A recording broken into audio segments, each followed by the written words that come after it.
Belajar bijak dalam berbeda dari ulama salaf. Dalam literatur fikih, kita pasti akan mendapatkan ikhtilaf atau perbedaan-perbedaan pendapat di kalangan ulama, baik itu lintas mazhab atau juga dalam mazhab itu sendiri. Dan itu adalah sesuatu yang tidak bisa dihindari dalam masalah fikih yang memang tempatnya ulama berijtihad. Konsekuensi yang harus muncul ketika adanya ijtihad ialah adanya perbedaan itu sendiri. Jadi memang perbedaan dalam masalah fikih ialah sesuatu yang ada dan bukan diada-adakan. Jadi sebelum lebih jauh mendalami fiqh, seseorang harus siap menghadapi perbedaan itu dan bersikap bijak dalam perbedaan itu. Imam Syatibi dalam kitab Al-Muwafaqat meriwayatkan qaulul Imam Qatadah, yang mana qaul ini sangat masyhur sekali di kalangan para fuqaha dan pelajar fikih. Man lam ya'rif al-ikhtilafa lam yashammu anfuhu al-fiqha. Siapa yang tidak tahu, tidak mengakui ikhtilaf, ia sama sekali tidak bisa mencium fiqih. Nomor 1. Yang benar hanya pendapatku, tapi justru ada saja beberapa orang yang saya atau kita dapati banyak dari mereka yang seakan tidak menerima adanya perbedaan itu dan memaksakan semua orang sependapat dengan apa yang ia yakini. Padahal itu masalah fikih yang belum ada kata sepakat di antara para ahli fikih. Mereka hidup di lingkungan yang sebenarnya tidak buta dengan syariah, yang kemudian orang-orang di lingkungan tersebut sudah terbiasa dengan salah satu pendapat ulama dalam masalah fikih, dan itu menjadi landasan mereka dalam beribadah. Lalu mereka datang dengan pendapat baru yang sebelumnya tidak dikenal oleh lingkungan tempat ia tinggal, lalu mengumbarnya dengan sambil mengatakan apa yang dilakukan selama ini oleh para penduduk tempat ialah keliru dan salah, maka itu menyalahi sunnah. Dengan bangganya mereka mengatakan itu, dan sudah pasti perkara semacam ini menimbulkan gesekan yang amat berbekas di antara masyarakat, sehingga akhirnya perpecahan tidak bisa lagi dihindari. Hanya karena ada beberapa orang yang tidak paham betul dengan masalah fikih, akhirnya persatuan yang sudah sekian lama dibangun roboh seketika. Padahal memperkuat persatuan dan menutup jalan perpecahan jauh lebih baik, dan semua orang sepakat ini caranya dengan tidak menimbulkan gesekan di masyarakat dengan hal-hal fikih dan statusnya masih dalam perdebatan. Lalu menonjolkan perbedaannya di depan khalayak dengan bumbu ini pendapat yang sesuai sunnah.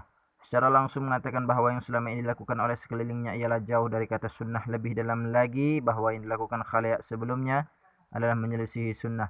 Padahal mereka telah melakukan itu bukan tanpa dasar, tapi justru dengan dasar dalil. Hanya saja membawa berita sunnah itu yang tidak tahu adanya perbedaan pendapat. Berbeda pendapat bukanlah sesuatu yang keliru dan disalahkan, akan tetapi jika perbedaan itu ditonjolkan di depan khalayak yang sudah paten memakai satu pendapat, bukan tidak mungkin terjadi perpecahan, apalagi yang sampai keluar statement bahwa ini yang benar dan yang dilakukan selama ini menyalahi sunnah. Tentu yang seperti ini rawan membuahkan perpecahan. Ulama fikih sadar persatuan walau berbeda pandangan. Kalau mau berbeda ya silakan saja, hanya perlu dijaga jangan sampai menonjolkan itu di depan khalayak yang akhirnya menimbulkan gesekan. Bukankah seorang muslim dituntut untuk menjaga harmonisasi persatuan antara sesama muslim? Mungkin beberapa orang lupa atau tidak tahu bahwa ada kaidah fikih yang sangat menggambarkan sekali bagaimana ulama fikih itu benar-benar peduli akan terwujudnya persatuan umat walaupun dalam bingkai perbedaan pendapat. Al-khuruju minal khilafi ula wa afdal, keluar dari perbedaan adalah lebih utama dan lebih baik. Nomor 2. Ini dijelaskan oleh Imam Tajuddin As-Subki dalam kitab Al-Ashbah wa Al-Nadhair.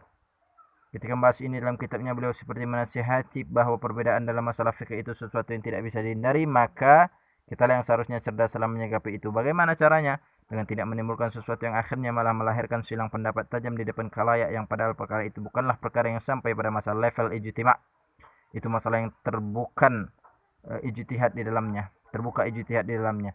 Dengan tidak juga menonjolkan itu depan khalayak yang punya pendapat berbeda dan tetap hidup seirama dengan mereka, toh tidak ada yang salah mengikut alur khalayak dalam masalah fikih. Kenapa harus memaksakan satu pendapat yang akhirnya malah jadi bumerang lalu merobohkan persatuan yang sudah ada? Saking agungnya kandungan kaidah ini, Imam Tajuddin As-Subki mengatakan banyak ahli fikih yang menyangka bahwa kaidah ini adalah kaidah fikih yang telah disepakati oleh seluruh ulama dan menjadi ijma', maka mengikuti khalayak dengan tujuan maslahat yaitu persatuan tentu jadi pilihan yang solid, bukan malah memperuncing keadaan. Bukankah kita sudah banyak menerima contoh itu daripada pendahulu salaf kita? Sahabat Abdullah bin Mas'ud nomor 1 ya. Sahabat Abdullah bin Mas'ud dengan tegas menyatakan bahwa seorang musafir afdalnya ialah salat qasar atau sifat tamam sempurna. Jika ada musafir yang salatnya sempurna 4 rakaat, beliau mengatakan itu. Ini cerita tentang beliau ketika dengan Utsman bin Affan ya. Utsman bin Affan berbeda dalam masalah beliau. Ya.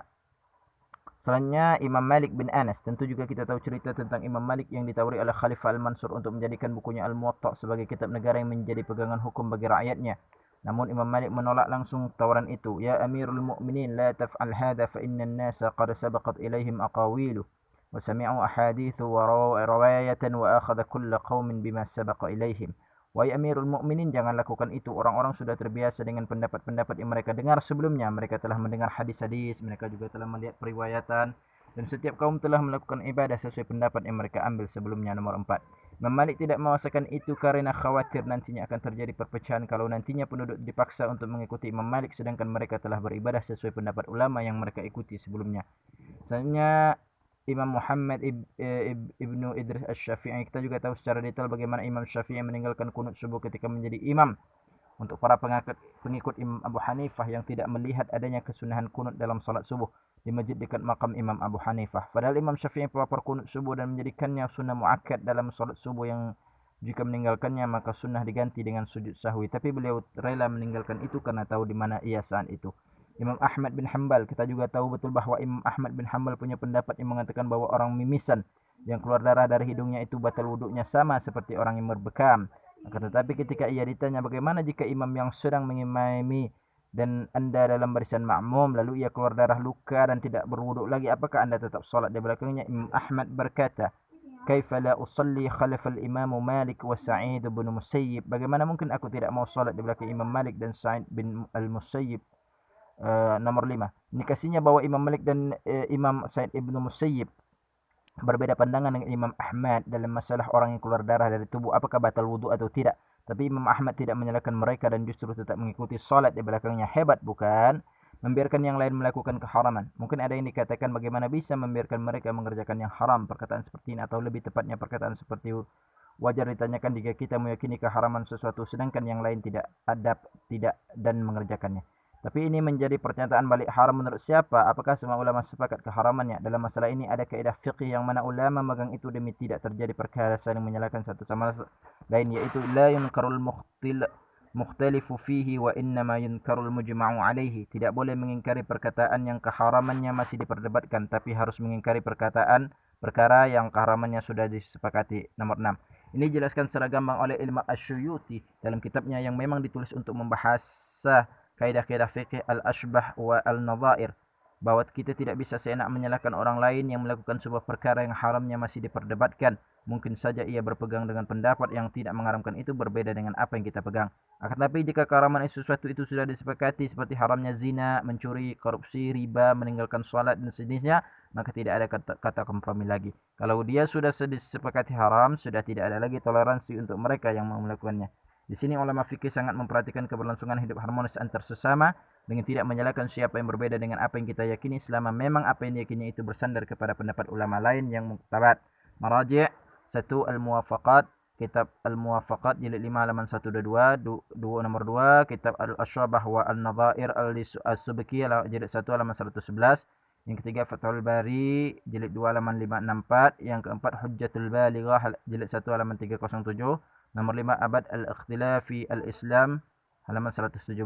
Yang keenam Al-Ashbah wa An-Nadhair As-Suyuti halaman 158.